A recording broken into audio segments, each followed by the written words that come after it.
You have a spirit, a soul, and a body. The body simply being the vehicle that you travel through this life. We have a responsibility. It's a temple of God, but we keep this body in tip-top shape. We eat healthy. We drink water. We exercise. It has to be optimum. Then you've got a soul. The soul is your mind, will, and emotion. We have to renew our minds in the Word of God, but also study other things, become knowledgeable, and also study to see things from another person's perspective, see their point of view. It'll never hurt. Then the most important thing is your spirit. It becomes alive when you receive Jesus, and the Holy Spirit comes and breathes life into it. The Holy Spirit and your spirit communicate, and in constant communion. But our role is to ask for Holy Spirit to teach us the Word, to help us to pray.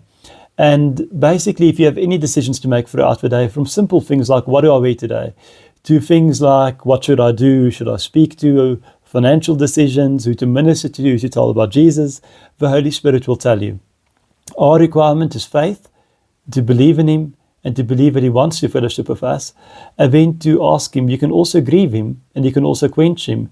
When you quench the Holy Spirit is when He wants to do something and you don't do it. When you're speaking to people and He wants to give them a word, and you say, no, I'm too embarrassed, I'm not going to do it. When you quench Him, if you sin, you grieve the Holy Spirit. So He's sensitive and He's a person. But in the same way, we can also keep Him happy. And when we pray and study the Word and worship, we not only grow our spirits, but we please the Holy Spirit.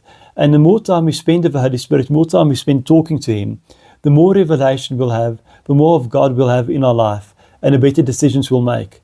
Your life will change.